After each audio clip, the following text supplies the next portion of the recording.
statement he needs to make. Yep. So we are now going to begin a remote meeting through the use of video communication. It is important that we continue to respect the privacy and confidentiality of the members of our school community, including our teachers, staff, and our students and families. By participating in this remote meeting today, you agree you will not save, record, share, or post the session or any photos from this session. I also agree that I will not be saving, recording, sharing, or posting this session or any photos from this session. This meeting is being recorded by North Brookfield LPAC. If you do not agree with these rules, please disconnect from the session now. Thank you. So we don't have any official recognition, but just thank you again to our administrators and to our staff. This is a really difficult set for everybody, I know, but I know how hard the teachers and the administrators and all the staff are working, and we really appreciate it. So thanks again. And I don't see Cam here, so no student advisory councils. Anyone, any of the, Mr. Heineck, do you have anything from them by any chance? No? I didn't get anything from him, but I'll text them real quick. Okay. So we do need to approve the minutes. Need a motion? Motion to approve the minutes from the last meeting. I don't have date in front of me. April 27th. April 27th. From the April 27th meeting. I second the motion. Okay. So because of the nature of this, we do have to say our names. So all in favor? Kristen DePass, yes. Elizabeth Malad, yes. Debbie Maggio, yes. Maria Biter-Tucker, yes. Great. I don't believe we have any correspondence. No correspondence. Or presentations. Nope.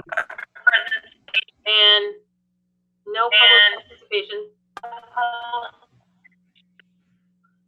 So moving right on to the fun stuff, financial reports.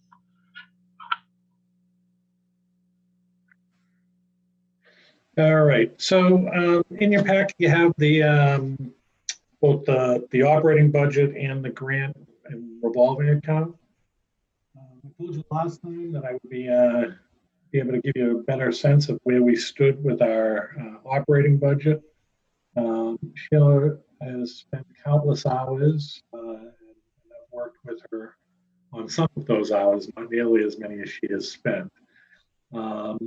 And based on the fact that we froze the budget relatively early, we do have some transportation savings as a result of the closure, which I'll go over later. And we have a variety of savings and things like in our utilities, oil, electricity, water, again, as a result of the closing. Limited amounts of overtime or substitutes on kind of the savings side versus the expenditure side, which is really right now the food services piece. Also on the savings side is salary differentials, what we budgeted for, what we've actually paid out. I get Sheila to sort of come to this. She feels like we'll have about $80,000 at the end of the year, which is a really nice number. I'm sorry, am I the only one that's having a hard time hearing Rich? You're kind of low, Rich. You want to speak up just a little bit? Is this better? Is that better? Yeah, it's just sort of cutting in and out, and I'm. Let me see if I can make it a little bit better. Let me see. My Wi-Fi is good, so I hope it's not that.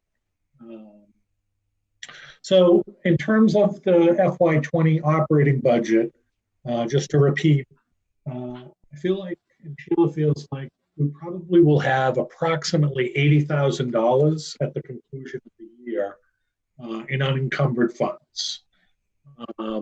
That's more than typical. Last couple of years, we've been right around $50,000. It does make some sense, though, because we had pretty significant savings in the bus transportation costs, somewhere close to $80,000 actually. And then between the other things I mentioned, like oil, electricity, salary differentials, OT substitutes, those kind of balance out with the expenditures we're going to have in food services, which will total about 65,000. That obviously that program is not bringing any money in, and it's a revolving account, so it's as I told you last time, sucking down that account to nothing, and we'll have to make that up through our operating budget. So we anticipate about $80,000 in unencumbered funds, which we will plan to use to reduce next year's budget. Try to purchase things that we can buy now, so that we can take it off of next year's budget. That's the goal. Our revolving accounts are sort of static from last time. Obviously, we're not collecting any money in things like preschool or after school programs or facilities use with the closure in place. So those lines are fairly static, although they might be a little bit lower. For example, if a preschool parent chose to withdraw their child, we're offering remote learning, and we're offering a bit of a discount because it's remote learning. If they chose to withdraw their child, then we are giving them their money back. I think same thing for the after-school program. People can choose to keep it on account, so to speak. So when we're back in session, their child will be able to stay after school during the before and after school program. Or if they do request a refund, we'll provide it. We don't want to hold people's funds. So preschool parents who've chosen not to participate in the remote learning, then they can request a refund. They're getting refunds. Yep. Okay. But it's a withdrawal of school. Like, they have to hold their spot. I can't do that if someone else wants to sign up for full day. So they're paying 50% of the tuition to stay involved. Okay. Yep. Just checking that. There have been some questions about that. Rich, just for clarity though, I think some have not been mailed out, even though they're being processed. It does take a little while to process them. Sure. It's in process. Okay. Yeah. So that's where the FY20 budget stands. It's actually not too bad. Obviously, we've had some significant savings and some significant costs that sort of net out to an $80,000 positive balance that we can now spend on things that will help reduce next year's budget. And that's pretty significant. Questions? No, I mean, it's, I guess you could say, a small silver lining there. It's good news, bad news, right? I mean, like a lot of things with this closure. But yeah, I mean, I'll go over the bus contract later in the agenda, but that's really the significant amount. Okay. In terms of the other piece of the financial report, we did receive our allocation for the Decares Act funding. That's the federal relief stimulus money related to the coronavirus. And it's being distributed using the Title I formula. So our share is $65,002. This can be used over a couple of different ways in terms of timing. You can either get it now and spend it between now and next year, or you can wait until next year, July 1st, that's the start of the 21 school year, and use it over 21 and 22 school years. My thought is that we hold off because we're good right now in terms of our FY20 budget. It's our FY21 and 22 budget that is going to be challenging. In terms of uses for the money, it's just about anything that you can spend on the federal grants, which would be professional development, staff, supplies and materials, special education costs. I mean, technology, it is wide ranging. What about Go ahead. things like, I know that they're talking about some sort of significant facility type things like that. That's the other thing. PPE, changes to the facility if they're necessary, any other equipment that's needed to support putting in place whatever guidelines and restrictions. So my thought is that we really focus on what we need to do for potential restrictions, potential short-term or long-term shutdowns next year, anything that's going to support the needs around the coronavirus and COVID continuing, and the idea of remote learning or restriction learning where we have to make adjustments or buy things here in school. That's my thought. I just think now we're not identifying funds in our budget to do that. It's really federal funds totally focused on making sure we have what we need, masks, gowns, whatever. That's good. I don't know if there'll be any other federal stimulus. I know, Maria, you had some information on that.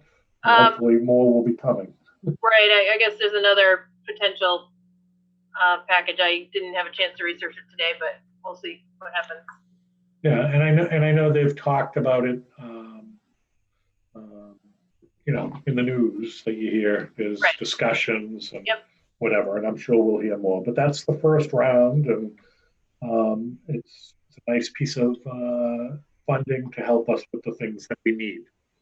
So, just one question about the food program. I mean, obviously that's something that's kind of vital to certain families, but that is not something we can continue through the summer. Is that right? So we could continue it throughout the summer. The problem is payment. I mean, we're not getting nearly the reimbursement for the cost. Right.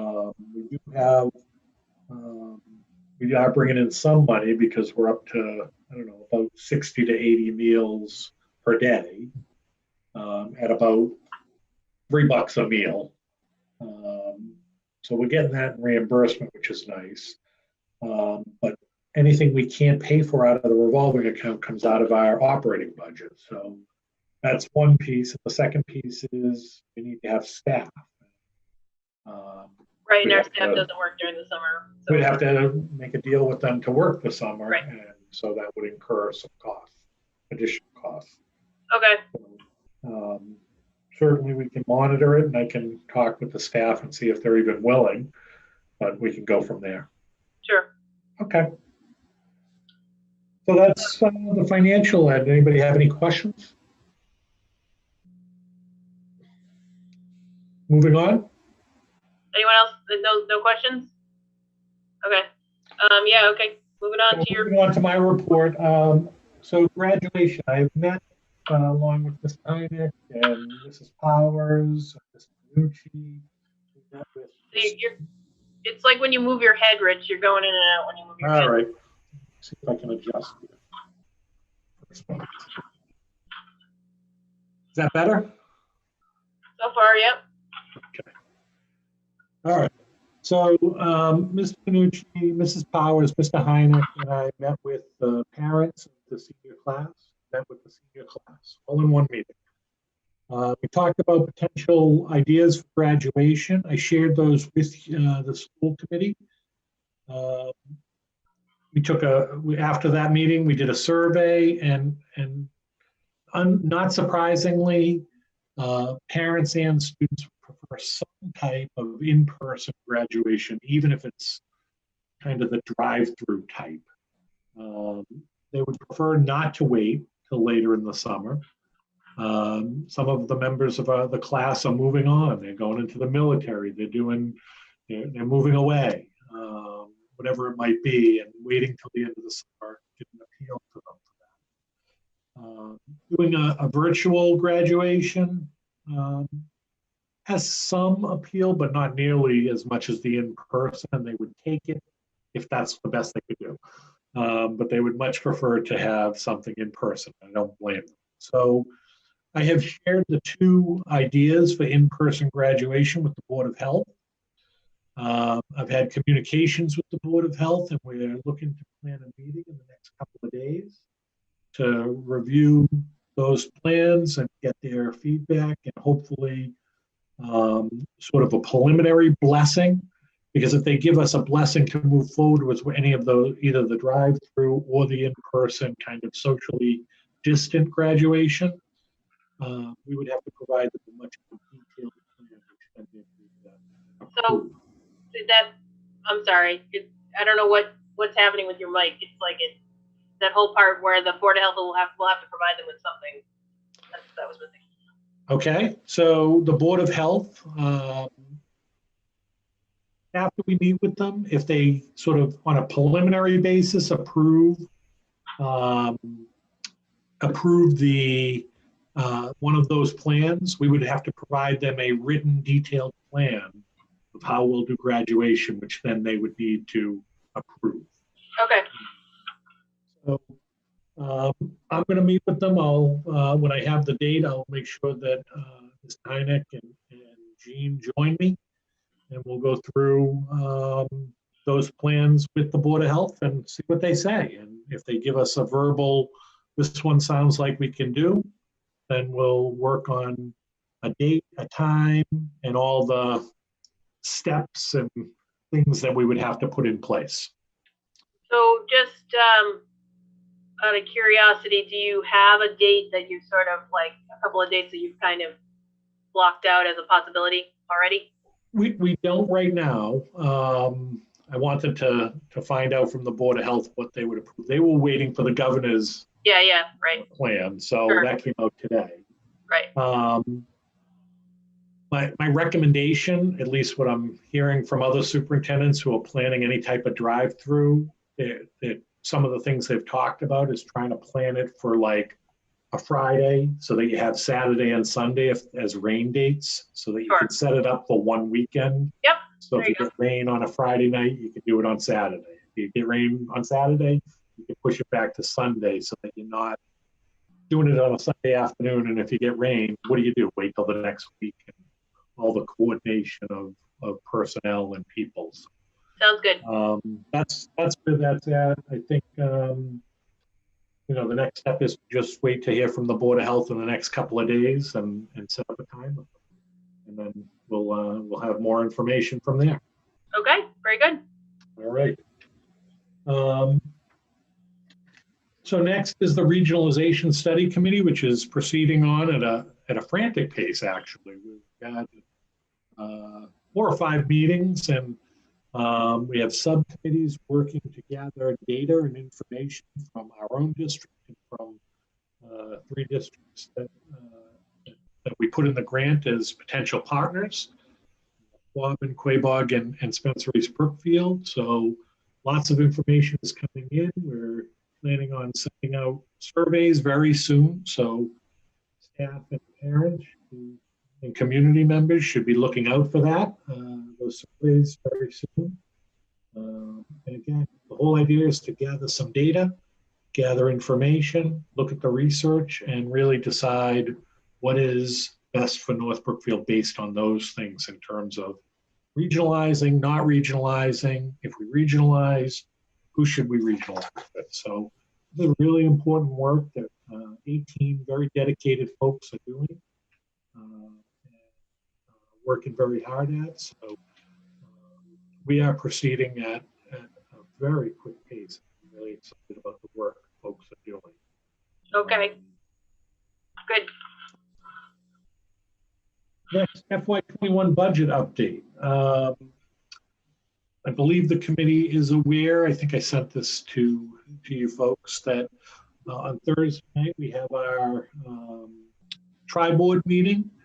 The town and the selectmen and the FinCom have produced a preliminary budget, which includes a $25,000 increase to the school budget, which represents about a 0.4% increase. I think that's actually pretty good given the challenges that lie ahead economically speaking. We appreciate it.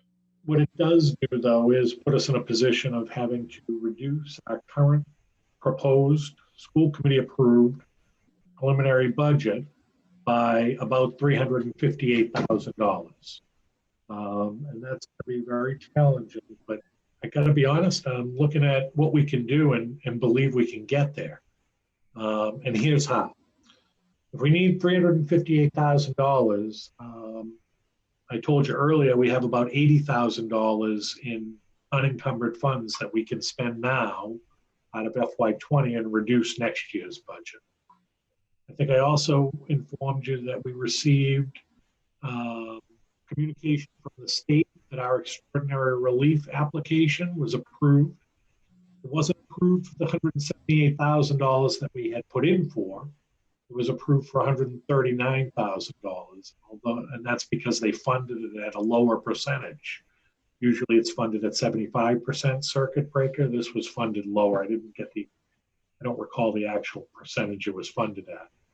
But if we use that extraordinary relief funds of $139,000, again, towards next year, considering we have unencumbered funds this year, that reduces the budget. So 140 plus 80 is 220,000. We also have in FY21 some salary differentials coming in, people leaving, hiring people back at different rates of approximately $35,000. Right now, we do have one retirement. Eileen Kerwin has indicated she's going to retire at the end of this year.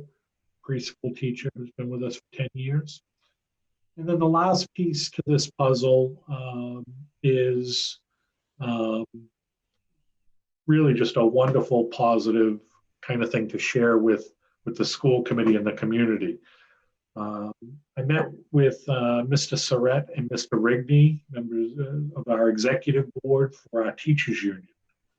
And last week, the teachers had a meeting and voted to forego their 2021 2% salary increase.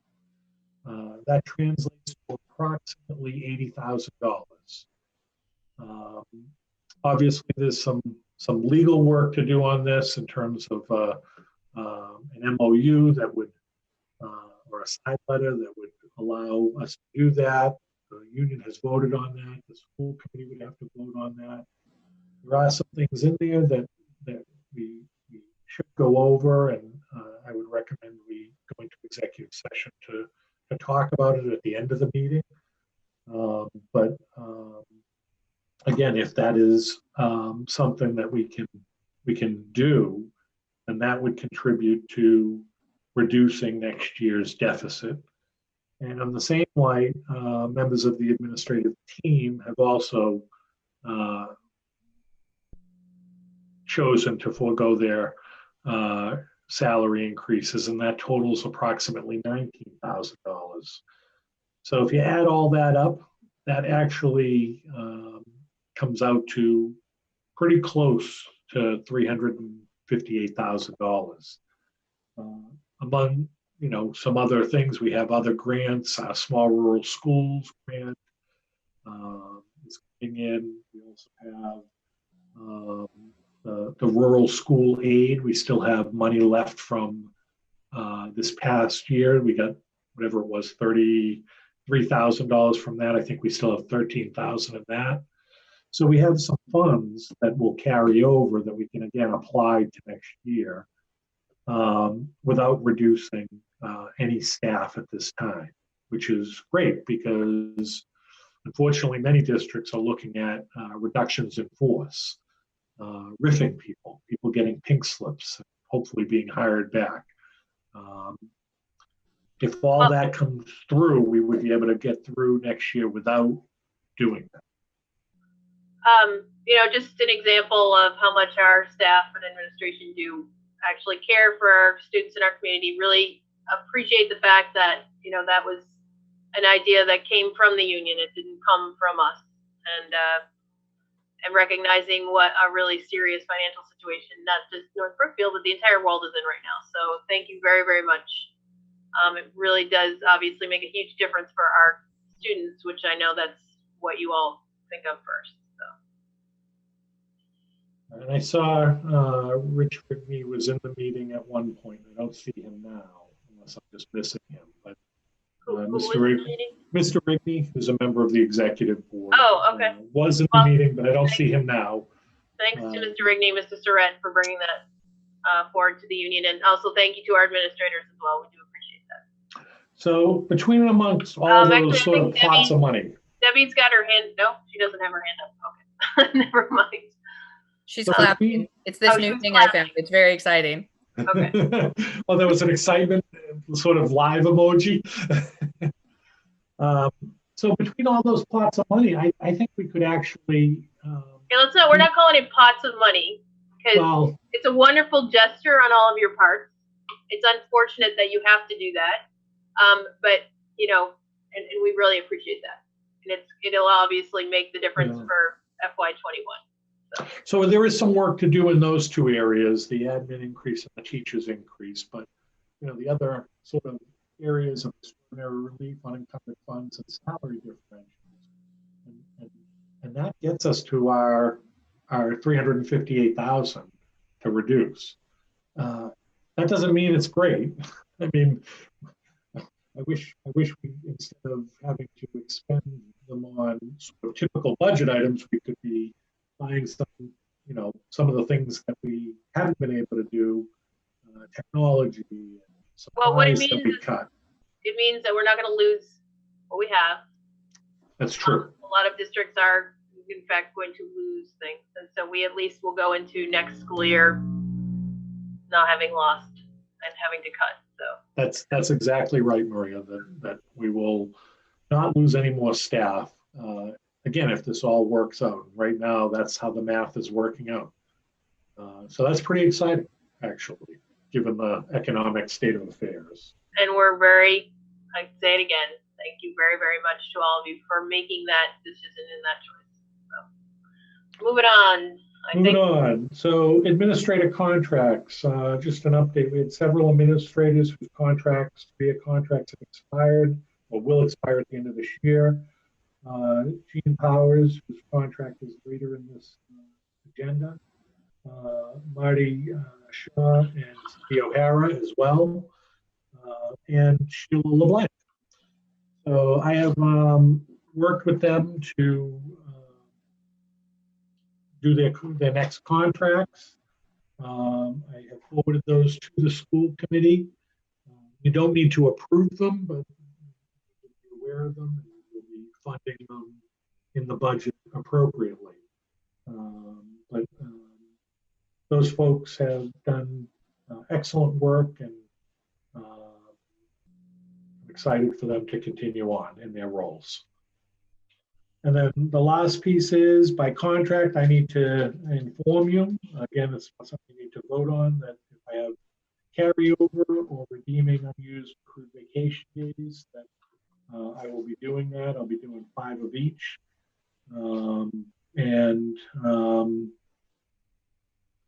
Just informational, and by contract, I'm supposed to inform you. So I am doing that. So that covers my report.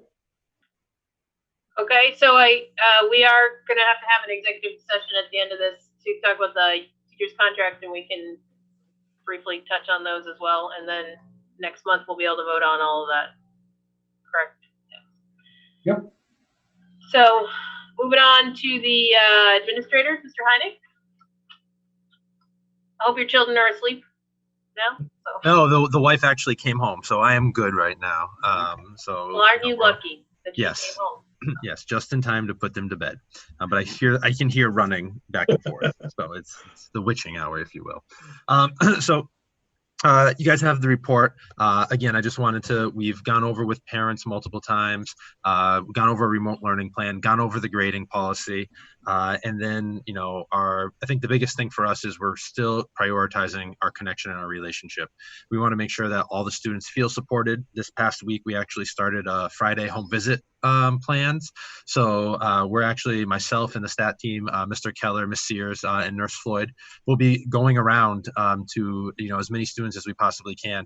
We did it this past Friday, and some of the kids' faces they were just so happy to see us. The parents were happy to see us, and it was just, you know, we were socially distant. We had our masks on, but, you know, we called ahead of time. You know, you said we're coming around, and they said come on by. So it worked out really well, and we're going to continue to do that. So that's kind of the brief update for me, is that we're really trying to, you know, prioritize that relationship.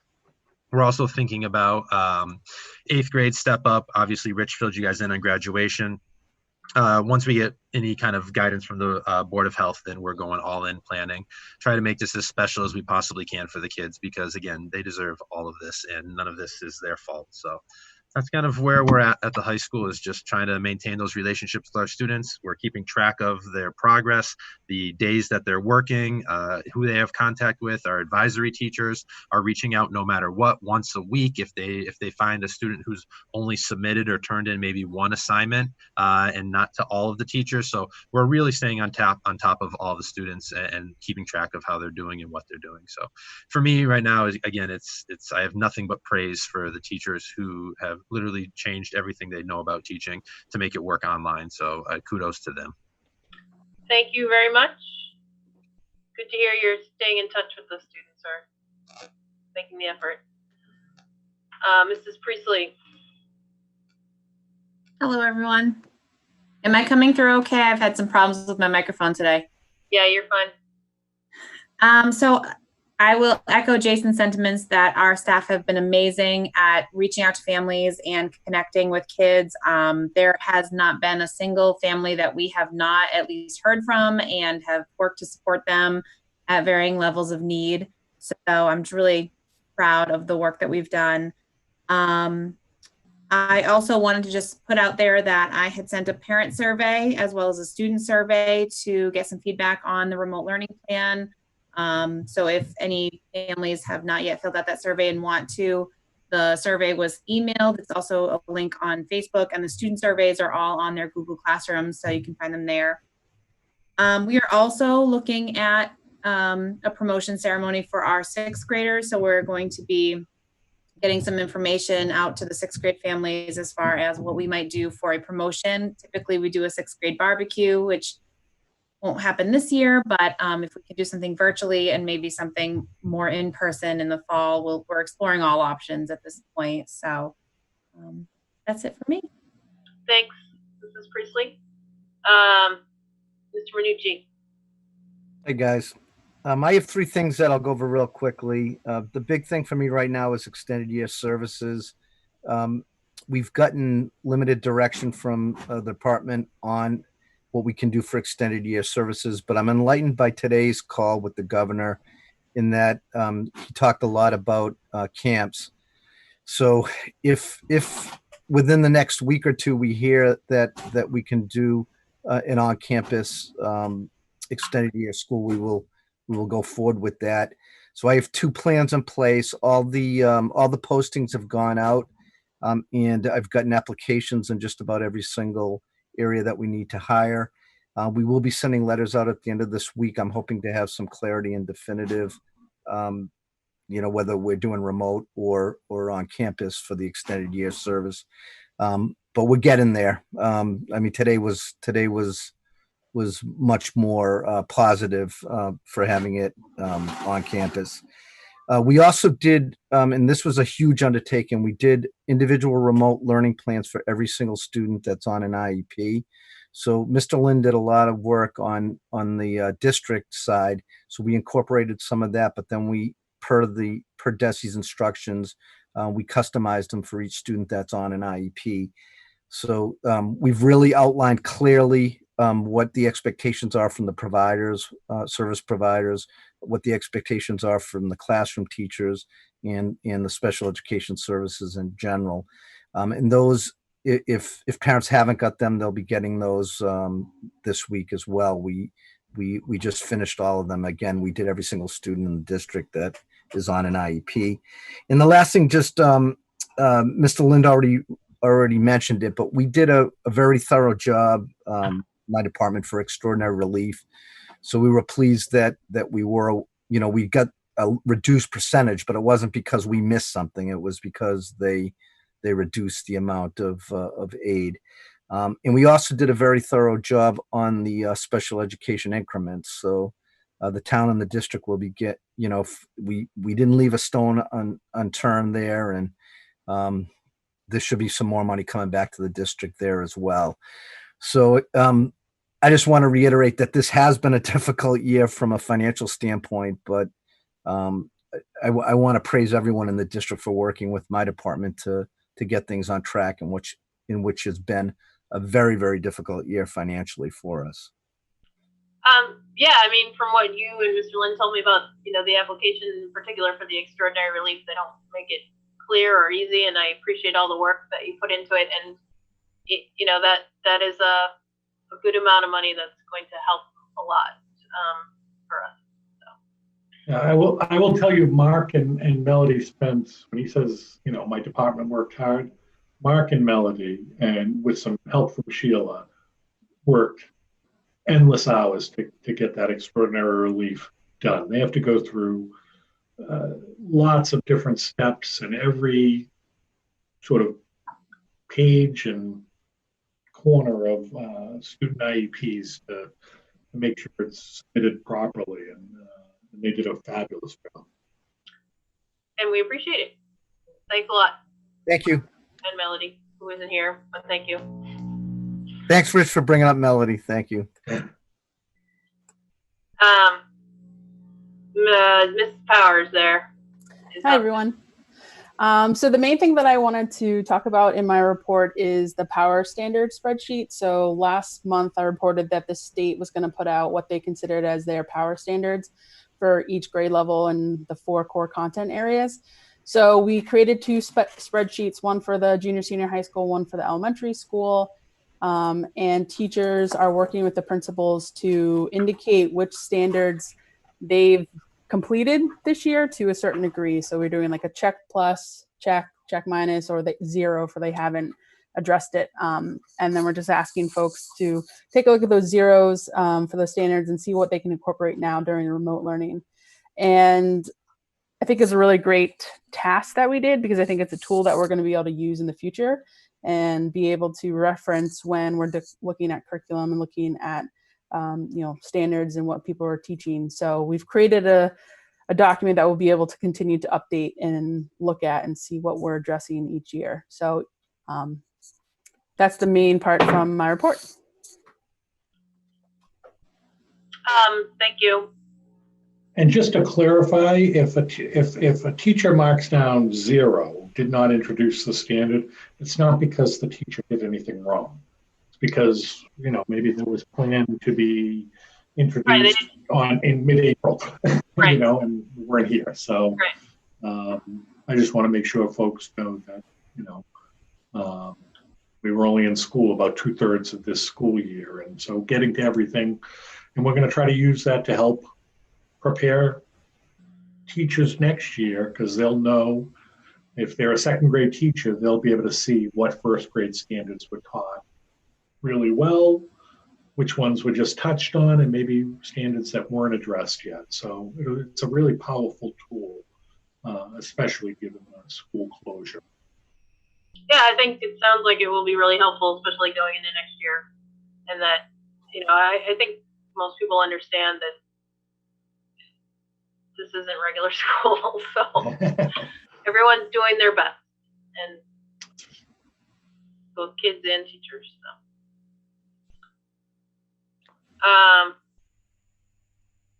Miss O'Hara's not here. I don't have a report in front of me, actually. Yeah, I have it. The most important piece, well, there's 2 pieces. One is just informational. Right now, we've loaned out 75 Chromebooks. The plan is to get those back at the end of the year and then loan them out over the summer if kids need them for summer school or for extended year services.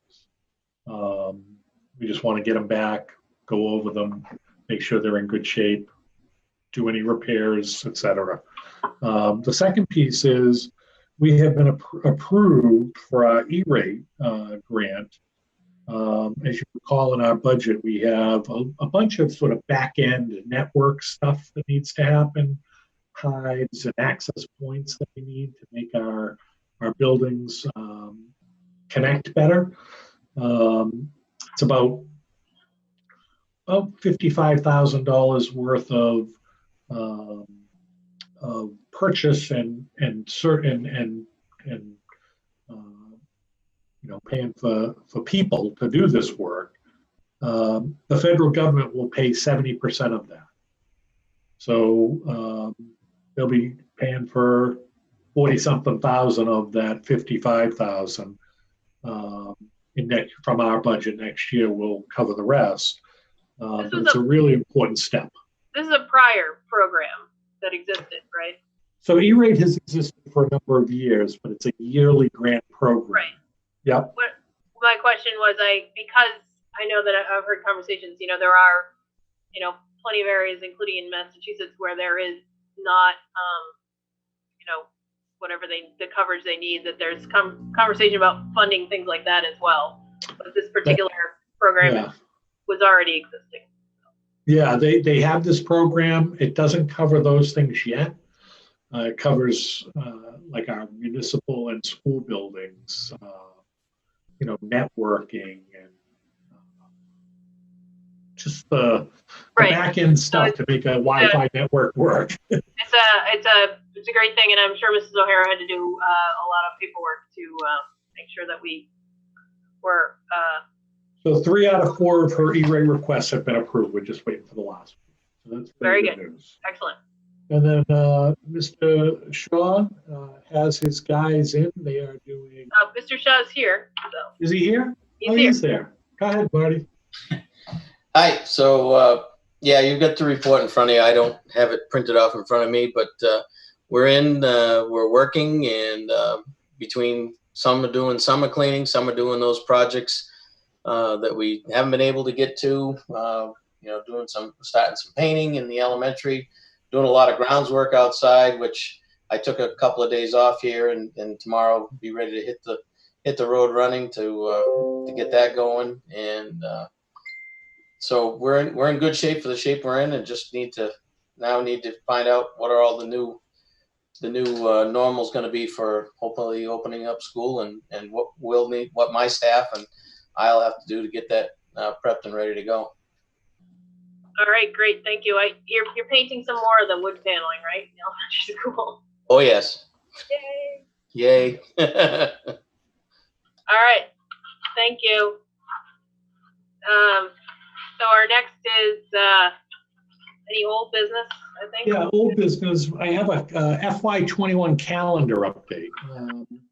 As you may be aware, September 14th is slated to be a holiday this year to replace Patriots Day and the marathon.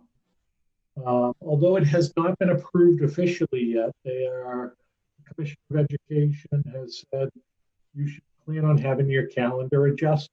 So what I did was, in the calendar you approved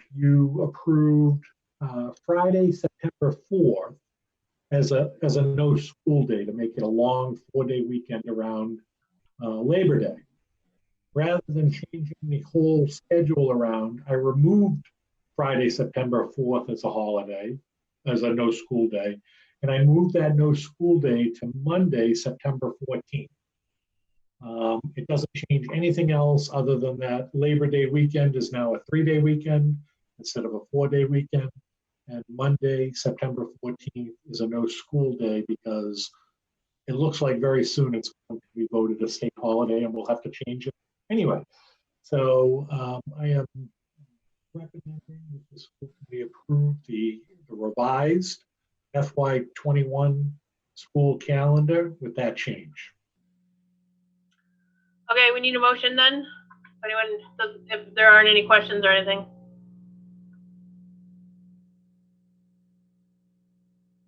Go for it, to Kristen. approve the amendment. Sure. Motion to approve the amended school year 2021 calendar.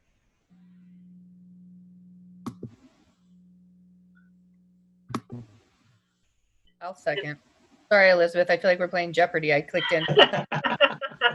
You win.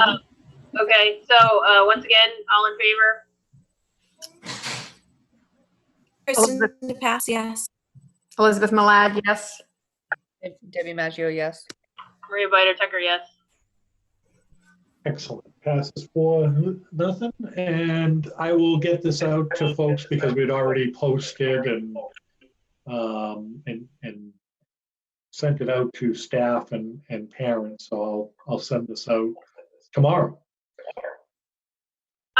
I actually do have something that's kind of old business, and I just realized that someone does need recognition tonight, and it's because so we have a town election scheduled the beginning of June, and that means that Kristen is ending her term as school committee member and secretary. She's served for 3 years. She's done a wonderful job, and she's excellent at making motions. She also served on the subcommittee for policy and helped revise all of the school policies, some of which dated back over 20 years and really needed to be revised and updated. I wish I could do more, Kristen. Usually I like to do more and make you laugh, but I appreciate everything you've done for North Brookfield schools, and especially as a new mother with a 10-month-old baby boy, you trudged through this year. You've been to most meetings, and we appreciate that. So yeah, we're gonna miss you, but you'll be back. I know. Thank you so much. Yeah, maybe in the future. I mean, we're kind of planning on expanding the family again, probably within like the next 3 years or so. So, that might take up a little time, but probably when they're a little older, then, I'll probably think about coming back to this. So thank you. It's been a pleasure. I've enjoyed serving these past 3 years, and I really learned a lot about this side of, what it really takes to run a school. I've been a teacher for like 10 years now. So, it's been a blessing to see the side of everything too. So thank you. Thank you so much, Kristen. I appreciate the time and energy and effort that you put into the role. All right, so yeah, when life is, okay, so when we can meet in person, we'll plan an outing to celebrate you. All right. Yay. All right, moving on. We don't have any policy, but we do have some new business. So I've mentioned to you in the past that we were working with AA Transportation regarding this year's contract and where we're at in terms of obviously they're not transporting kids, and we've come to agreement. As I told you, we worked with a number of other districts who also use AA Transportation to come to this agreement. This agreement represents our 4 regular buses and 1 regular van. It translates to approximately $28,000 worth of savings from this year's contract on that transportation. So we've worked with AA Transportation to make sure they remain viable and that we get some relief. One of the areas that we are paying nothing is special education transportation. The way we've done special education transportation in the past has been to let AA know when we need a bus or a van, and they provide it, and it's paid on kind of a per diem basis. With no contract, I can't really write an amendment to a no contract and pay any portion of that. This isn't good for anyone. It's the best we can do for both parties. Obviously, it's hard to pay for a service not really rendered, but it's hard for AA to move on without receiving the full value of their contract. But as we talked about in the negotiations, this was kind of the shared pain model. It hurts the school district and it hurts AA, but together we can at least both survive sort of where we're at. So Mr. Aaron Wine, the president of AA, has signed this contract, which I believe is in your packet. And what I need is a vote from the school committee, and I will sign this and send him a copy of the signed agreement, and we will be all set for transportation for the remainder of this school year. Does anyone have any questions or anything? I think we've gone over it the last 2 or 3 meetings actually, so I think the details are clear for everybody, right? All right, so we have a motion to approve this contract amendment. Sure, motion to approve the contract amendment between the North Brookfield schools and AA Transportation.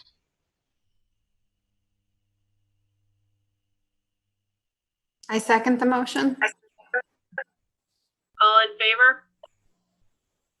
Kristen DePass, yes. Elizabeth Malad, yes. Debbie Maggio, yes.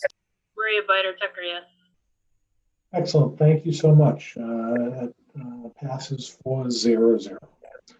So the next 2 items, if we could, since we are planning on having an executive session this evening, we can just briefly discuss those before we have a vote on them.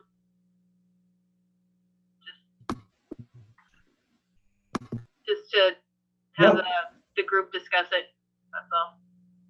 So you want me to present them now? Okay. So the first item is the assistant superintendent's contract. So one of the things we talked about when we decided to move things around in terms of the administrative. So it seems like when you turn your head, we lose you. So turn towards, there you go. All right.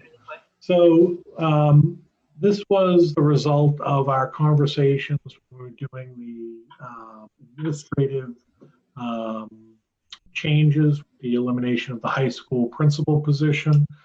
One of the things that concerned me was that I think Mrs. Powers needs some ability to provide direction on what should be done and when, especially in terms of the curriculum and professional development piece. Taking on the co-principal's role is going to be challenging, and for her to be able to do both jobs effectively, she's going to have some authority. Right now, she is actually not anybody's quote-unquote boss, for lack of a better way to say it. She obviously is in an administrative role and commands that respect, but as the director of curriculum is no one's direct supervisor. By moving this to an assistant superintendent's position, she would have that authority. She would actually, if you look at a sort of the district tree, it would be the superintendent to the assistant superintendent, and she would actually supervise principals and directors and obviously teachers. So as we spoke about when we made those sort of decisions way back in the winter, the idea of moving her from a director to an assistant superintendent will be beneficial for her to be able to get both jobs done, particularly the curriculum and professional development side. Yeah, okay. So I think that we, as a group, need to have the timing in executive session to just discuss that. And then the next item is, again, goes right along with that, the idea of an addendum to both my contract and to Mrs. Bauer's contract to take on the role of co-principals next year. Again, we had talked about this when it was the budget, when we were going through the budget on what that might look like. and we've been marching in that direction in terms of preparation for next school year. So again, these are addendums to my contract and her contract to take on that role for 1 year. Okay. And then the last piece is just donations. We have a bunch of different donations, mostly to our food pantry. The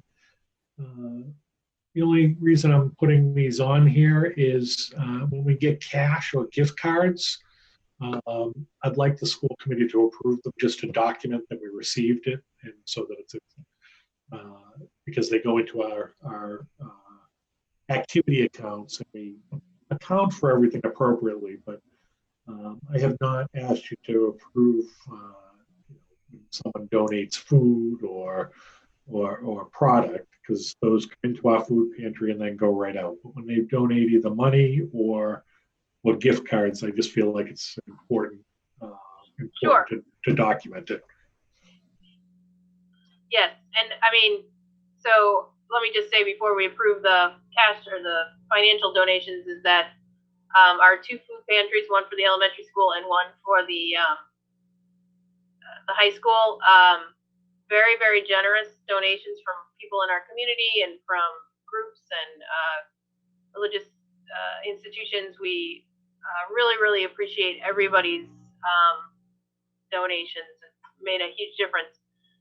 So we just need a motion to approve the listed ones there. Kristen, do you have that in front of you? I do. Yep. Motion to approve the donations from Christ Memorial Church, $300 in gift cards for the food pantry. St. Joseph's Church, $100 for the food pantry. Stephanie Martin, $200 for the food pantry. An anonymous donation for masks for graduation for the approximate value of $450. And from the North Brookfield PTO, $1,500 for books to Robin Pratt. For the book room at the elementary school. For the book room, yes. So we need a second to. I second. All in favor? Kristen DePass, yes. Elizabeth Malad, yes. Debbie Maggio, yes. Maria Biter-Tucker, yes. And as always, thank you. It's amazing what how generous people are, really.